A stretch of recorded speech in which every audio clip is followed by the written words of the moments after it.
I want you to think for a second about a very specific and honestly very persistent anxiety of modern life. Oh, yeah. We all have it. Right. It's this creeping sensation you've almost certainly felt it recently. It's the feeling that we have somehow, lost our sense of community. Totally. And you look around and you see the evidence of this anxiety literally everywhere. Exactly. I mean, we are a society completely obsessed with trying to build it or engineer it or just find it. We download these neighborhood watch apps to try and force a connection with people living like 50 feet away from us. Right. Or we go on corporate retreats. Yeah. Doing trust falls. Trust falls, yes. Or we design these massive, noisy, open-plan, collaborative workspaces.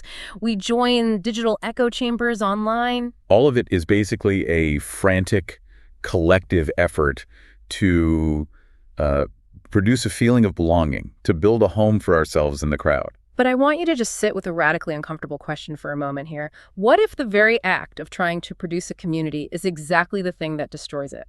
It's like, think of it like trying to hold a handful of water by clenching your fist as tight as you possibly can. Yeah, the water just violently shoots out the sides. Exactly. The tighter you squeeze your fingers together, the faster you lose exactly what you were trying to hold on to in the first place. And it is a deeply comforting illusion. I mean, maybe the most comforting illusion we have, to think that we can construct a community the same way we construct a building. Oh, for sure. We'd love to imagine laying down the bricks of shared values and then cementing them together with forced interactions and just putting a roof over the whole thing and calling it society. Right. But when you step into the philosophical landscape we are going to explore today, well, that architectural blueprint isn't just exposed as useless. It is actually shown to be the source of immense destruction. Yeah, we're about to wade into a conceptual framework that is radically, painfully counterintuitive to everything we are taught about bringing people together. And navigating that framework is the mission of today's deep dive. We are unpacking a landmark and, frankly, explosive intervention in modern philosophy. Jean-Luc Nancy's 1986 book. Right. The Inoperative Community, or in the original French, la communauté désoeuvrée. Our goal today is to explore Nancy's mind-bending thesis that community isn't something we can just build. It's not something we can fuse into. It's not a project we can complete, right? Exactly. Community is, paradoxically, constituted by its own impossibility. Which, I mean, that sounds like an absolute riddle. It is the definition of philosophical deep waters. It really is. But if you can stick with the mechanics of this argument, it permanently changes how you view every human interaction you have. To pull this off, we are working from a truly rich stack of sources today. We have Christopher Finsk's highly detailed foreword to the English translation, which serves as a really great roadmap. It does. And we have the interconnected chapters of Nancy's original text itself. And crucially, we are looking at a collection of modern critical perspectives, specifically essays by Samuel Kirwan, Ian James, and Maria del Rosario Acosta Lopez. Right. These critics take Nancy's dense 1980s philosophy and show us the profound ongoing impact it has on, well, how we govern, how we analyze modern politics, and how we understand ourselves today. So let's set the stage before we dive into the deep end of the conceptual pool here. Yeah. For anyone who hasn't spent years studying French post-structuralism, who exactly was Jean-Luc Nancy? I mean, what kind of intellectual tradition is he stepping into when he writes this in the mid-80s? So Jean-Luc Nancy was a towering figure in contemporary French philosophy. He taught primarily at the University of Strasbourg. Okay. And he belongs to a very specific generation of thinkers whose fundamental dedication was to deconstructing the history of Western metaphysics. All right, let's translate that for a second, because that's heavy. Deconstructing Western metaphysics. What does that actually look like in practice? It basically means taking the invisible assumptions that Western civilization has been running on for 2,000 years and ripping up the floorboards to see the rot underneath. Wow, okay. Thinkers like Nancy look at massive foundational concepts, ideas like the subject, the individual, truth, and society. And they ask how these concepts are actually built and who they serve. Got it. Who were his main influences? He was deeply influenced by Martin Heidegger's inquiries into the nature of existence itself. Okay. And heavily shaped by Georges Bataille, who was a thinker who explored excess, taboo, and the darker, irrational forces of human life. Right. And he drew a lot from Maurice Blanchot's theories on literature and death. So Nancy's entire career was spent trying to look underneath our most cherished ideals to see the structural and sometimes violent flaws that hold them up. And the timing of this specific book is critical to understanding why it hit so hard, isn't it? It was published in 1986. Yes, exactly. If you think about the historical backdrop of the mid-'80s, I mean, the global paradigm is shifting massively. The Cold War is in its fading twilight. Oh, big time. Marxist-Leninist state communism, the grand project of a unified collective state, is practically and ideologically exhausted. Right. The cracks in the Soviet bloc are impossible to ignore by that point. But on the flip side, in the West, you have the rapid ascent of neoliberal individualism. The Reagan-Thatcher era. Exactly. The hyper-capitalist, greed is good, Wall Street ethos. And the easy conventional narrative at the time, the narrative you would basically see on the evening news, was to celebrate this moment as a great final liberation. Like the West one. Right. The idea was the free, independent individual has triumphed over the oppressive collective. But Nancy looks at this exact same global landscape, and he does not see a victory parade. What does he see instead? He sees a deepening, terrifying crisis of meaning. When he looks at Western hyper-individualism and Eastern state communism, he doesn't see mortal enemies. Really? No, he sees two sides of the exact same flawed, dangerous coin. Now, before we really get into the machinery of Nancy's argument, I need to pause and make a quick but vital note to you, the listener, regarding impartiality. Very important point here. Yeah. In the text, Nancy explicitly positions his thought from the left. However, he defines the left in a highly specific theoretical way. He defines it as the space of thought that is open to the stakes of what community actually is. And conversely, he defines the right as being focused purely on administration, economics, and order. Right. So I want to make it explicitly clear that in this deep dive, we are going to neutrally and impartially report Nancy's political framings, as well as the political applications used by his critics later on. Absolutely. We are not taking any sides here, left or right, nor are we endorsing his definitions. Our mission is strictly analytical material so you can understand the architecture of his thought. And that neutrality is incredibly important to establish, primarily because Nancy's ideas are going to aggressively challenge the fundamental assumptions of practically every political ideology on the spectrum. Nobody gets out of this book unscathed, do they? Nobody. To understand why, we have to start at the foundational bedrock of his critique. He takes aim at a philosophical concept he calls immanentism. Immanentism. Okay, that's a heavy academic word. If I'm just walking down the street, how do I encounter immanentism? What is the actual definition we're working with here? So immanentism is the deeply held philosophical assumption that a community must be grounded in an essential underlying unity. Like a shared core. Exactly. It's the belief that community is a shared substance, an essence that we can realize or produce. How far back does this idea go? From Aristotle's ancient idea of the city-state to Jean-Jacques Rousseau's social contract, right through to Karl Marx and the 19th century Romantics, Western thought has almost universally assumed that community is a tangible thing we can build through collective effort. And the word immanence itself? It literally refers to something existing or remaining within. In this context, it means achieving full presence, a state where humanity is completely unified with itself and with others, leaving nothing outside, no mysteries, no alien elements. Everything is brought inside the tent. Right. This is where his critique of the 1980s landscape makes sense, because he points out the symmetry of opposites. He looks at liberal individualism and communist collectivism, and he argues they are trapped in the exact same immanent logic. They absolutely are. Let me try an analogy to see if I have the mechanics of this right. It sounds like Nancy is arguing that capitalism and liberalism treat human beings like hermetically sealed jars sitting on a shelf. Okay, I like that. We are the isolated, self-sufficient individual atoms. Meanwhile, communism wants to take all those individual jars, shatter the glass, and melt all the contents down into one giant, bubbling fondue pot complete in total fusion. That's a great visual. Are both of these, the jar and the fondue pot, just different expressions of the same underlying mistake? That is a highly effective way to visualize the mechanics at play. The sealed jar and the melted fondue pot are both desperate attempts to achieve what Nancy calls the logic of the absolute. The logic of the absolute, what does that entail? The absolute, whether you define it as the sovereign individual, the totalitarian state, the pure idea, or even a flawless work of art, is defined by its desire to exist without relation. It wants to be completely self-sufficient. 100%. It wants to need nothing outside of itself. But Nancy exposes a fatal, mind-bending logical contradiction at the very heart of this desire. What's the contradiction? He says that to be absolutely alone, to be a true absolute, it is not enough just to be alone. You must also be alone being alone. I'm going to need you to slow down and unpack that. Alone being alone, that sounds like a Zen koan. What does that actually mean? It is a paradox that literally tears the concept of the absolute apart from the inside. Let's look at your sealed jar. Okay, my jar. If you are entirely self-enclosed, entirely absolute, you claim to have no relation to anything. Yeah. But the very act of defining yourself as separate means you are acknowledging an outside world that you are separating yourself from. Oh, wow, because you have a border. Exactly. The glass of the jar is touching the air. It is resting on the wood of the shelves.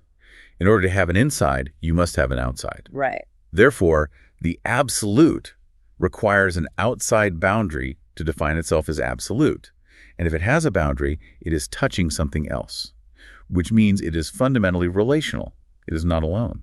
The contradiction is that the moment you try to isolate something completely, you establish a relationship with whatever you isolated it from. Yes.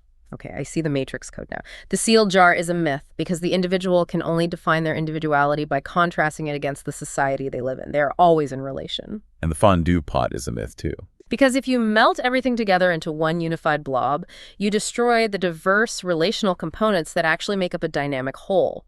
The blob has no internal relations, it's just a dead mass. Exactly the point. And this abstract philosophical paradox has horrifying real-world consequences. Nancy argues that this relentless desire for immanence, this desire to force a community of people to become a single, unified, completed work or body, is the actual philosophical root of totalitarianism. That is a massive reframing. Usually when we talk about totalitarianism, we talk about the aesthetics of it. We talk about secret police, military parades, dictators, censorship. Right, the surface level stuff. But Nancy is saying totalitarianism isn't just a political regime. It's the extreme violent expression of a philosophical error. It's the attempt to force human beings to become a single, completed project. Precisely. If a regime decides that the nation must be a pure historical work or a perfectly unified state, what happens? They have to start violently scrubbing away anything that doesn't fit the blueprint. The fondue pot requires the destruction of the jars. Because true, organic human existence naturally and constantly resists being forced into a completed project. We are messy. We are disjointed. Which brings us to the title of the book and the most central concept of his entire philosophy. In French, the term is désoeuvrement. Right. And in English, it was translated as the inoperative community, or sometimes translated as unworking. Let's put a pin in the word désoeuvrement for a second, because in English, when I hear the word inoperative, I immediately picture a broken machine. Sure, like a broken engine. Exactly. I picture a car with a blown engine or a toaster that won't turn on. A failure. But Nancy is not using inoperative to mean a failure of community, is he? What does it actually mean to unwork? He absolutely does not mean it as a failure. He means it as a liberation from a very specific kind of pressure. Désoeuvrement is the suspension of the teleological logic of production. Let's unpack that jargon. Teleology. Teleology is basically the explanation of phenomena by the purpose they serve, rather than by postulated causes. Since Aristotle, Western thought has been obsessed with understanding things in terms of their end goal, their telos, their final finished product. We view almost all of life through the lens of production. You study to produce a degree. You go to a job to produce a widget or a service. You form a political party to produce a set of policies. We are totally addicted to making things operative. We turn everything into a project. We do. And Nancy is stepping in to say, community is not a project. It is not a task you can complete. It's not a finish line. It is not a substance you can manufacture on an assembly line. Unworking means actively resisting the pressure to turn our existence together into a product. It is a state of active, resistant idleness. So community isn't the building you construct. Community is what reveals itself when you put the hammers down, stop trying to build the fondue pot, and just exist in the space together. It's refusing to be the raw material for someone else's grand historical narrative. But to explain why we can never successfully become a completed project, Nancy introduces another concept. And honestly, this is the most challenging, counterintuitive, and somewhat dark aspect of his thought. Yes, the concept of death. Mortal finitude. He grounds this entire theory of the inoperative community on mortality. He does. If you want to understand why human beings can never fuse into an absolute whole, Nancy points directly to our mortality. Yeah. To understand how radical his take is, we really have to contrast it with the giant of 19th century philosophy, G.W.F. Hegel. Right. Hegel's philosophy is immensely complex, but a key component is his belief in a process called Aufheben, often translated as sublation. Exactly. Let's make sure we ground sublation clearly. How did Hegel view death and society? For Hegel, history is the grand march of spirit realizing itself. He believed that the raw, terrifying, meaningless biological fact of death could be sublated, meaning it could be absorbed, overcome, and elevated into a higher meaning through the collective project of the state or human history. The idea is that your physical, individual body might die, but your sacrifice, your labor, your participation in the culture lives on. Right. You become immortalized in the grand work of the community. Your death serves a purpose. The nation absorbs your death to make itself stronger. It's the logic behind every monument to the unknown soldier. The individual ceases to exist, but the state lives forever nourished by that death. But Nancy looks at that Hegelian framework and says, absolutely not. You cannot sublate death. You can't just absorb it. You cannot turn the cessation of a human life into a productive gear in a philosophical machine. Nancy is unyielding on this. Death cannot be turned into a work. It cannot be given a neat, productive meaning. So what is its role? He argues that true community is actually calibrated on death, precisely because death is the ultimate undeniable proof that we cannot achieve full communion. Okay, walk me through that. Think about it phenomenologically. I cannot die your death, and you cannot die mine. Death is the absolute non-negotiable limit where my experience entirely stops and yours cannot cross over. When someone dies, they don't dissolve into the spiritual intimacy of the group. Their death tears a hole in the fabric. Exactly. It exposes an absolute limit. It leaves a gap that the collective simply cannot fill, no matter how many statues they build. That gap, that limit, is the foundation of Nancy's thought. But we need to anticipate a very natural reaction here.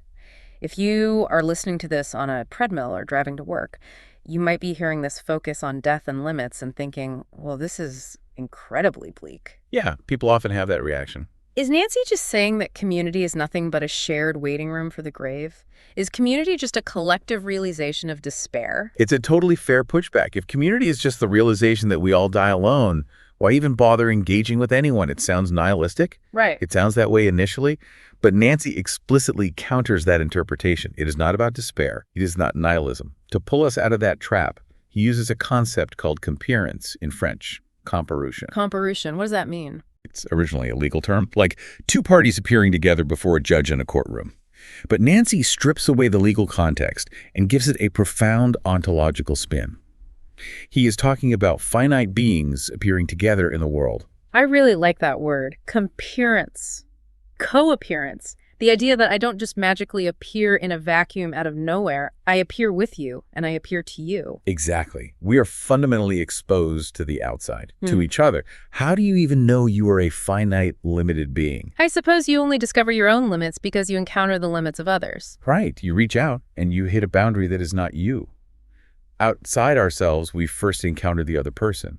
This mutual exposure, the sharing of our limits, is what Nancy defines as community. So it's not a fusion. No, it's the fact that we are touching each other and our boundaries. So it's the farthest thing from a waiting room for the grave. It's a vibrant, active realization. Because we are all mortal, because we are all limited and incapable of being absolute gods, we are intrinsically, unavoidably connected by those very limits. We share the fact that we cannot be absolute. The boundary line isn't a wall keeping us apart. The boundary line is the very place where we touch. And this realization leads Nancy to offer a profound, somewhat surgical critique of one of his biggest influences, Georges Bataille. Oh, interesting. Where do they diverge? Well, Bataille was a maverick thinker who also recognized that nostalgia for a lost, fused community is incredibly dangerous. Bataille understood that to simulate total communion in the modern era almost always leads to a work of death, to sacrifice, violence, and fascism. So Bataille saw the danger of the fondue pot. Where does Nancy feel short? Bataille fell short. Why critique him if they agree on the danger? Because Nancy argues that Bataille, despite his brilliance, remained trapped in the underlying logic of the subject. Bataille would look at extreme experiences, like isolated lovers in the throes of passion, or artists in a state of creation, and he would say that in those intense moments, they experience true ecstasy. They experience a tearing of their boundaries. Right. But Ty framed it as something they do apart from the wider mundane society. They have to step outside the administrative world to find this sovereign, explosive moment of truth. Ah, I see the trap. Yeah. If you say the levers have to isolate themselves from society to find true connection, you are just turning the two levers into a new miniature sealed jar. Exactly. You were treating the couple as a mini absolute subject set against the world. Precisely. Nancy insists that community isn't some rare, ecstatic state that you have to step outside of society to find. Community is the sharing itself. The everyday stuff. The ecstasy, the truth of our existence isn't found in isolated sovereignty. It is found in the everyday fabric of our being in common and our constant mutual exposure to one another. Okay, this brings us to a massive historical question. If community cannot be a unified work, if it cannot be a completed project, and if trying to force it to be one results in totalitarian violence, how have human beings historically convinced themselves to keep trying? It's a great question. How do you convince a multitude of singular finite beings that they are actually one giant fondue pot? Nancy dedicates a massive portion of his argument to answering this, and his answer is through myth. Myth is the ultimate technological tool of immanence. If you want to convince a diverse group of people that they are actually one unified substance, born of the same blood, or destined for the same glorious future, you have to tell them a myth about their origins. Nancy paints this incredibly vivid, almost cinematic picture of the primal scene of myth. I want to try and visualize it. Imagine a dark forest. A fire is crackling. Right. A tribe of people is gathered around in a circle, and they are listening to a storyteller. This is what Nancy calls the myth of myth. It is the deeply held idea that humanity produces itself, literally speaks itself into existence through foundational speech. In this scene, the community isn't just listening to a story, they're listening to a story about themselves, told by themselves. What is analytically fascinating here is why Nancy views that cozy campfire scene as inherently totalitarian. We usually think of myths as harmless folklore or cultural heritage. But Nancy isn't just saying that some myths have bad exclusionary messages. He is analyzing the very structural mechanics of myth itself. How so? Myth claims to be the self-communication of being. It creates a completely closed loop of meaning.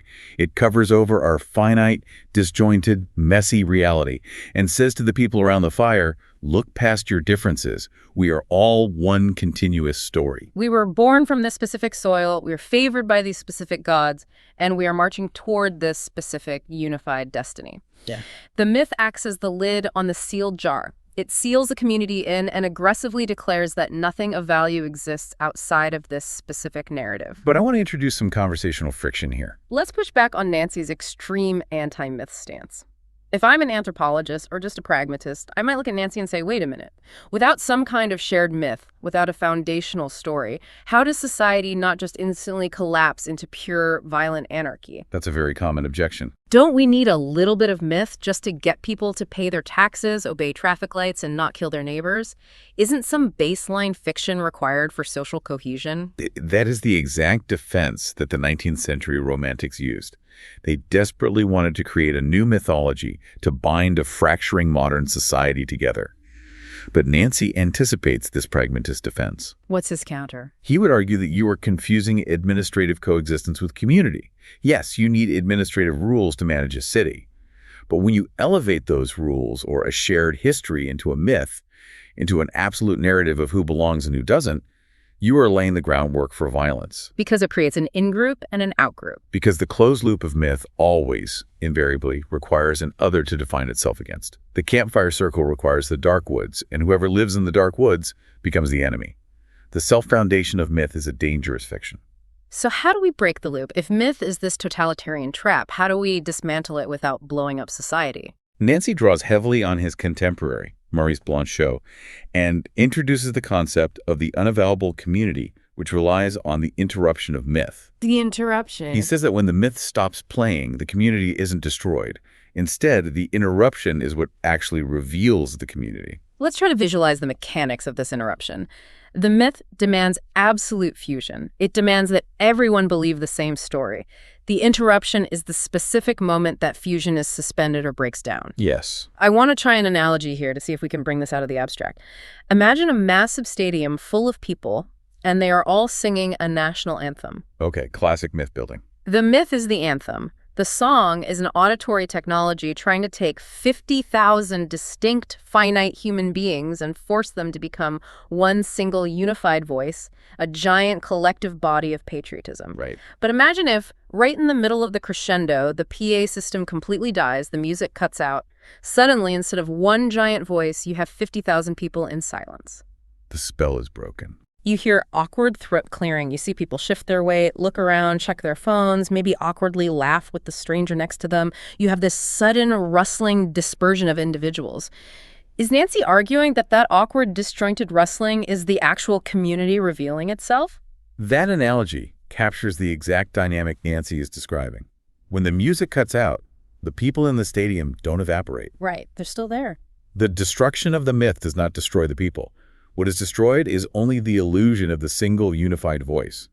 What is left behind is the imprint, what Nancy calls the schema of retreat. That awkward throat clearing. Yes, the glancing at the person next to you, that is the mutual exposure of singular beings. That is coherence happening in real time. The interruption reveals the undeniable truth. We are not one voice. We are a multitude of finite beings sharing a space. And Nancy suggests that this interruption, this rustling dispersion, actually has its own kind of voice. Which provides a seamless conceptual bridge into how Nancy thinks we should communicate. Because if myth is the false unifier, the booming PA system, what is the voice of the interruption? What is the philosophical sound of the throat clearing? Nancy calls it literature or writing. And in doing so, he introduces a phrase that is guaranteed to raise eyebrows: literary communism. It's an intentionally provocative phrase, especially in 1986. We need to clarify immediately, bold and underlined, this has absolutely nothing to do with political parties, the Soviet bloc, or economic collectivism. Not at all. By communism, Nancy is referring strictly to the in-common nature of our daily existence, the fact that we share space. And by literary, he is not just talking about published novels or poetry. Right, he uses literature in a much broader, almost existential sense. He means the inscription of sharing. Literature or writing is the voice that interrupts myth. Let's contrast them. A myth tries to complete a story. It wants to wrap up reality with a neat bow and say, the end, we have it all figured out. But literature, in Nancy's specific philosophical usage, doesn't complete anything. It shares a thought from one singular place to another. It inherently reveals the unfinishable, incomplete character of human speech. And this brings us to a critical distinction that really acts as the central pillar of his entire project. To understand how literary communism functions, we have to understand the difference between the individual and the singular being. We really need to dwell on this because in everyday conversation, if I call someone an individual or a singular being, I mean the exact same thing. But for Nancy, these are diametric opposites. They belong to two completely different paradigms. Let's start with the individual. In Western philosophy, the individual is the atom. It comes from the Latin individuus, meaning indivisible. It is abstract, closed off, and complete in itself. It is the fundamental unit of liberal democracy and capitalism. The isolated consumer, the bearer of private rights who operates in a vacuum. The individual is a figure of immanence because it pretends to be entirely self-sufficient. It's the sealed jar. It denies that it needs the shelf. Precisely. But the singular being is a completely different ontological reality. A singular being is finite, open, and constituted entirely by its exposure to others. You are singular not because you are an isolated atom floating in the void, but because you occupy a highly specific, unique point of intersection in a vast, unending network of relations. Your singularity is defined entirely by your limits, by the exact boundary where you end and I begin. To explain how a multitude of these singular beings interact without becoming a fondue pot, Nancy brings up the concept of articulation. And this is where things got really fascinating because he actually looks back at Karl Marx. He does. But he reads Marx's analysis of primitive communes in a way that state communists completely ignored. He reads Marx against the grain. In Marx's writings on early primitive communes, Marx noted that labor didn't appear as a generalized abstract exchange of products. In modern capitalism, everything is reduced to a universal abstract dollar value.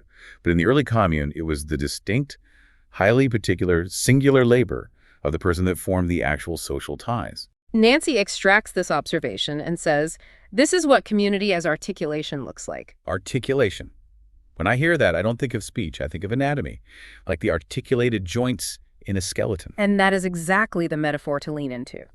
Think of an articulated lorry, Or, better yet, the bones in your own hand. Where two bones meet, they form a joint. They touch. They share a physical limit. They articulate with one another to allow movement. But crucially, they do not fuse. If the bones in your hand belted and fused into one solid mass of calcium, your hand would be useless. It would be paralyzed. The joints, the microscopic spaces between the bones, the friction of the cartilage, are exactly what allow the hand to grasp, to move, to function. Community is articulation. It is where different singular beings touch each other at their limits without fusing together. Okay, I am going to step in here and push back on behalf of anyone listening who is desperately trying to figure out how to apply this to the real world.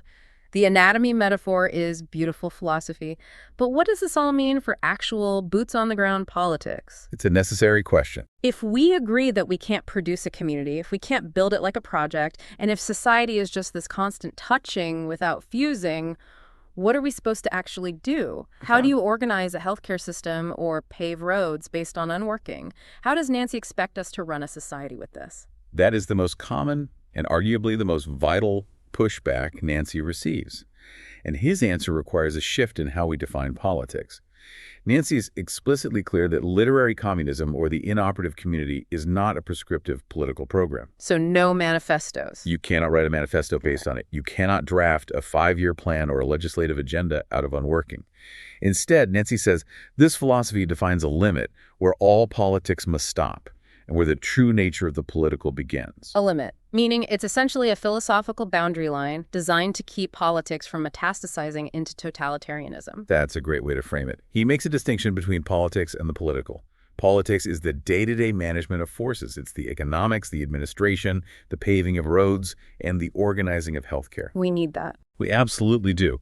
But the political, the deeper ontological truth of our shared existence must be a state of constant, permanent vigilance against letting those administrative politics turn us into a completed work. So the political demands that we keep writing, keep communicating our limits. We have to allow the singular outline of our being in common to expose itself. This means constantly resisting the capitalist reduction of community to a mere factory of production, and simultaneously resisting the totalitarian reduction of community to a pure mythological fusion. It's not a policy, it's a permanent stance of resistance, an active, daily unworking of any myth that tries to swallow us.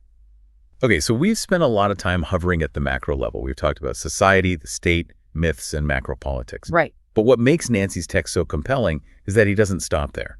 If we trace this logic from the grand scale of the state down to the most intimate microscopic spaces of our lives, we hit the terrifying reality of human intimacy. He takes this massive framework and applies it to love. The chapter dedicated to this is called Shattered Love. And it is one of the most profound meditations on intimacy in modern philosophy. Nancy starts this exploration by pointing out a harsh truth philosophy as a discipline has historically failed miserably when it comes to understanding love. Traditional philosophy usually tries to treat love as a mechanism of dialectical completion. We are back to Hegel again, the idea of finding yourself in the other. Exactly. The classical philosophical view is that love is the resolution of a contradiction. It is portrayed as a movement where you go out of yourself, venture into the other person, only to return to yourself enriched, stabilized, and completed. In this view, love is the ultimate realization and fortification of the subject. Right. Let's bring this down to earth. This classical philosophical view is literally the foundational plot of every romantic comedy ever made. It is the Jerry Maguire moment, you complete me. Totally. The idea that you are a half-person wandering the earth until you find your missing puzzle piece, and when you snap together, the picture is finally complete. It is the dominant cultural narrative. But Nancy argues that this puzzle piece narrative completely misses what is actually essential and transformative about love. Nancy posits that love is not an experience of immanence. It's not about fusing together. It is an experience of transcendence that violently resists immanence. Love does not complete the subject. Love shatters the subject. So instead of the classic you complete me romantic trope, Nancy is suggesting you shatter me. Love isn't two puzzle pieces fitting together perfectly to make a complete bordered picture. It's the terrifying realization that the puzzle has no borders at all. That is a stunning distillation of his point. Yes. Love is an invasion. It is an invasion from the outside that irreversibly breaks your self-possession. He calls it an ontological fissure, right? Yes. When you truly love someone, you do not return from that experience whole.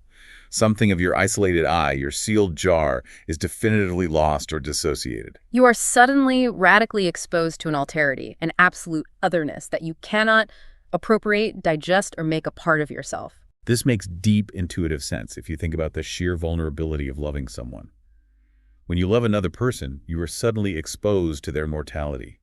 You are exposed to their unpredictability, their illnesses, their sudden changes of heart. You are no longer a sealed jar. They have thrown a rock through the glass. You are exposed to the elements. And Nancy makes a really sharp, necessary distinction here between love and desire, doesn't he? He does, and the distinction is vital to his entire architecture.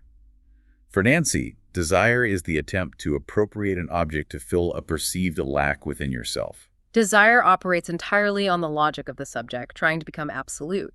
You feel empty, so you desire the other person to fill you up, to complete you. But love, true love, is shattered by its object. Desire wants to possess and consume. Love is the upheaval of the other person existing inside my limits. He connects this shattering back to the act of communication, specifically through the figure of the promise. When you say the words, "I love you" to someone, Nancy argues you aren't just describing a biological feeling or a state of mind. The declaration is a promise exposed to the outside. It's a communication that is launched but never fully arrives, because you can never fully possess the other person to confirm receipt. Love, exactly like the concept of community, is inherently unworked. It's a constant vibrating sharing of a limit. It is comperence at its most intense. If we follow this trajectory, Nancy's ambition becomes clear. He moves from the massive scale of the political state down to the microscopic intimacy of shattered love, and then in the final chapters, he scales all the way up to the ultimate concept of the absolute. He tackles the divine. The chapter is titled Of Divine Places. And this is a section where we really have to tread carefully because Nancy is tackling the concept of God, but he is absolutely not doing it in a traditional theological Sunday school way. Not at all. He is investigating the question of God in the wake of the total deconstruction of Western metaphysics.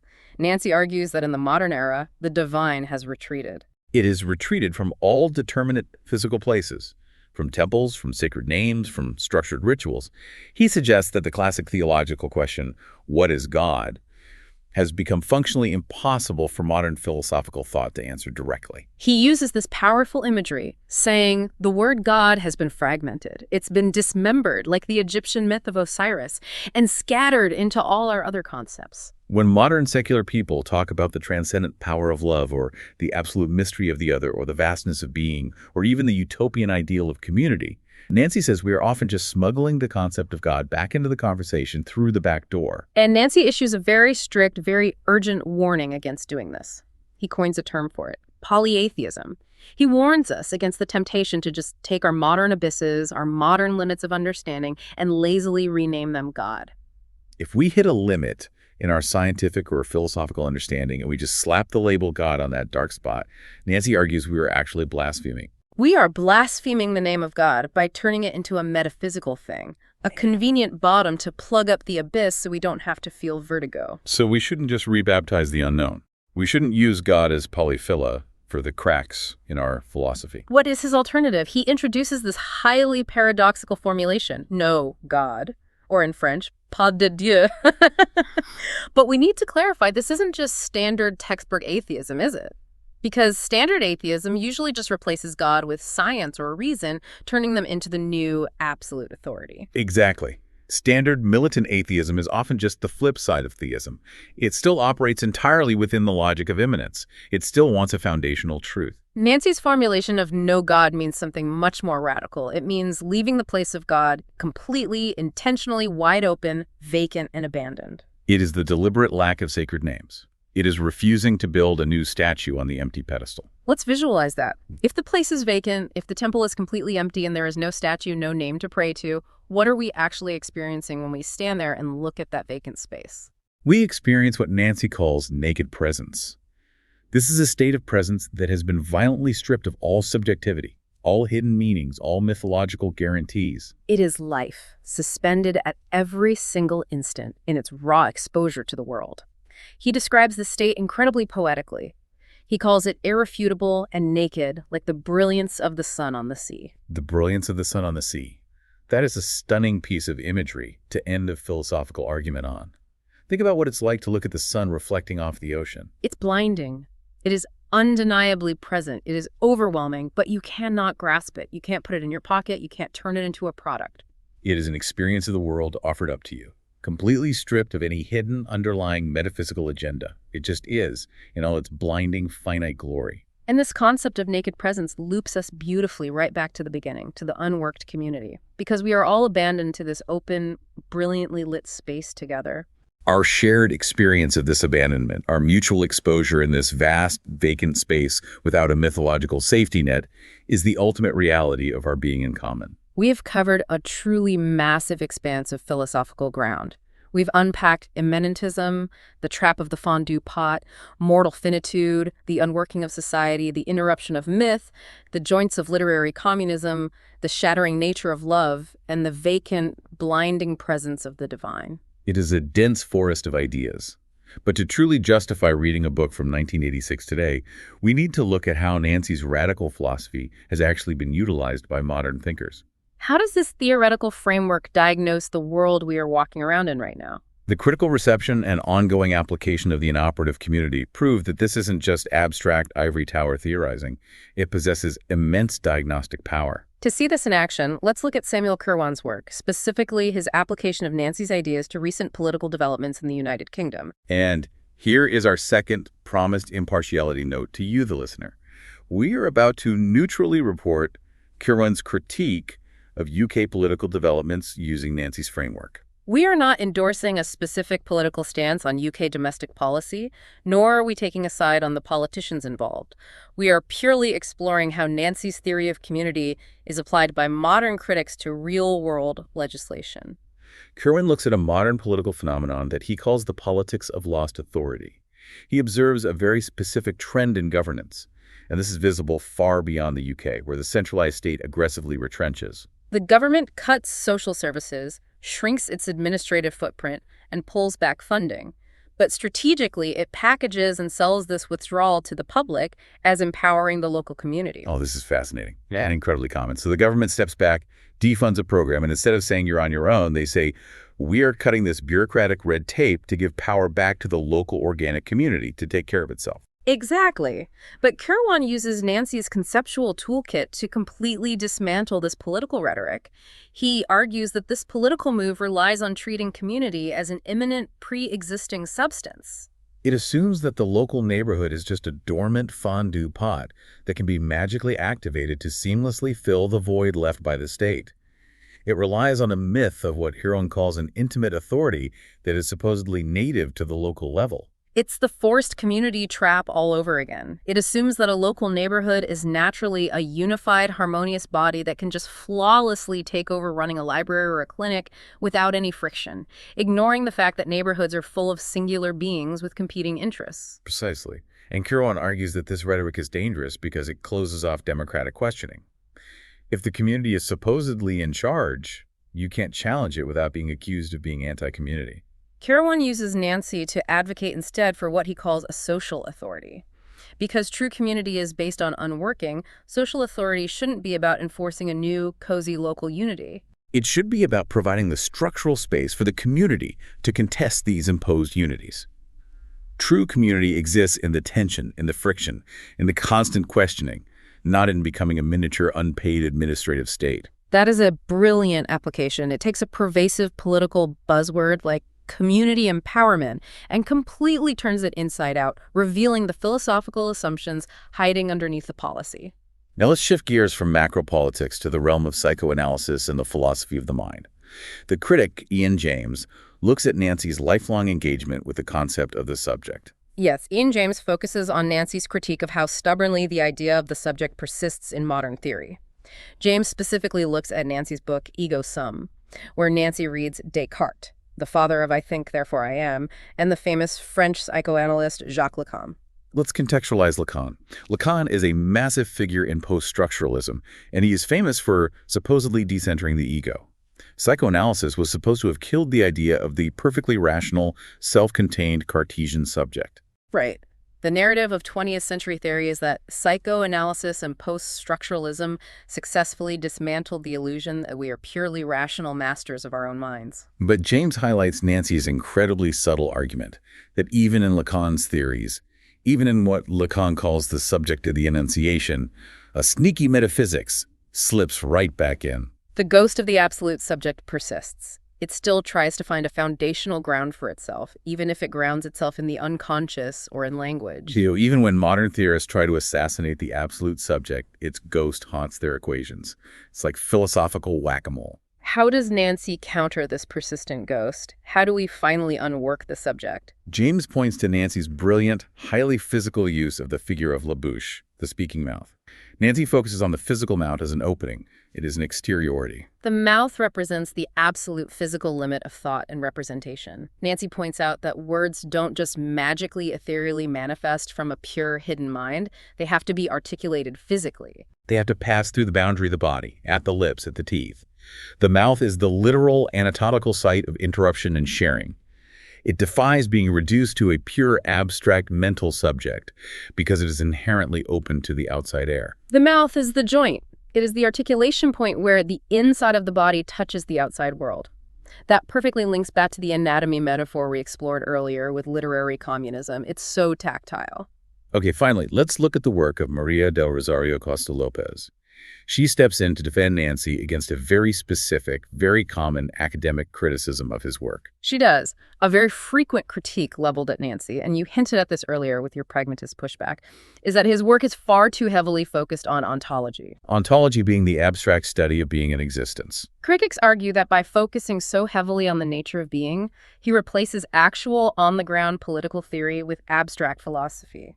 The worry is that this leads to a dangerous political blindness, where real, material political violence is ignored in favor of analyzing finitude and limits. Which is a completely understandable concern. If you spend all your time sitting in a cafe discussing the ontological fissure of the singular being, you might look out the window too late to notice the actual, literal dictator taking over the capital. Exactly. But Acosta Lopez powerfully connects Nancy to the critical theorist Walter Benjamin to argue the exact opposite. She argues that Nancy's ontology is not an escape from politics. His ontology is a critique. It is a fundamental deconstruction of the structural forms of political violence. How does ontology function as a political critique? Connect those dots for us. Because, as Nancy showed us with his definition of immanentism, totalitarianism isn't just a historical accident. It isn't just a bad regime that temporarily took power. Totalitarianism is the underlying structural reality of our political present. It is rooted deeply in the immanentism that infects all our thought. Acosta Lopez points out that even well-meaning liberal democracies harbor these violent structures whenever they try to enforce an absolute unity or a single myth of the nation. She argues that Nancy's concept of being in common, this groundless ground of shared limits and mutual exposure, acts as a state of permanent vigilance against that totalitarian impulse. So by constantly philosophically unworking the foundations, by refusing to let the concrete dry on any single concept of society, ontology guarantees that no single myth can ever take total control. Exactly. It guarantees the circulation of sense. It guarantees the distribution and plurality of voices. Acosta Lopez shows us that Nancy's ontology isn't ignoring politics. It is doing the heavy lifting of producing the conditions of possibility for true political judgment. By refusing the fondue pot, it forces us to actually listen to the plurality, the rustling dispersion of the community. Let's take a deep breath and try to synthesize this incredible, sprawling journey we've been on today. We started by identifying a deeply ingrained, dangerous trap, the trap of immanence. The pervasive illusion that human beings can or should become a perfectly unified, completed whole, whether we try to achieve that as isolated seal jar atoms or as a collective melted fondue pot. We saw how this desperate desire for completion leads directly to the totalitarianism of myth, the violent attempt to force a single, closed-loop story onto the beautifully messy reality of finite existence. And in opposition to that violent desire for a completed work, we explored the radical, counterintuitive freedom of the inoperative community. We discovered a community that is definitively not a work, not a project, and not an architecture. It is instead a shared exposure, a community built entirely on our shared finitude, our absolute limits, and our mortality. We looked at how this constant process of unworking is articulated, like the joints of a hand, through literary communism, through the constant unfinishable writing and sharing of our limits. We saw how this framework scales down to the terrifying intimacy of shattered love, where the other person invades and permanently breaks our illusion of self-possession. And we peered into the vast, vacant space of the divine, learning to experience the naked presence of a world without a foundational mythological guarantee to catch us. It is a philosophical framework that fundamentally demands we relinquish our desperate grip on certainty. It asks us to give up the dream of completion and instead embrace the highly vulnerable, wide-open reality of compearance, of appearing together exposed at our limits. Which brings me right back to the very first question we asked. We talked about that modern anxiety, the feeling that community is slipping through our fingers like water, the harder we try to grasp it, engineer it, or force it. Based on the deep architecture of Nancy's philosophy, I want to leave you with a final lingering thought to explore on your own as you go back to your day, your commute, or your family. We spend so much of our lives feeling incredibly anxious about the friction in our relationships. We worry constantly about the misunderstandings in our group chats, the awkward silences at dinner parties, the fundamental, uncrossable distance we sometimes feel between ourselves and even the people we love the absolute most. We have been trained by our culture to view that friction as a failure. We think it means our community is broken. We think we need a new app or a new myth to fix it. But what if, based on Jean-Luc and the Inoperative community, that very friction, that very awkwardness, that very uncrossable distance is actually the only proof that you are in a community? What if the disconnect isn't the obstacle to being together? What if the disconnect, the shared boundary line where your understanding ends and the other person's begins, is the exact, undeniable fabric of our shared existence?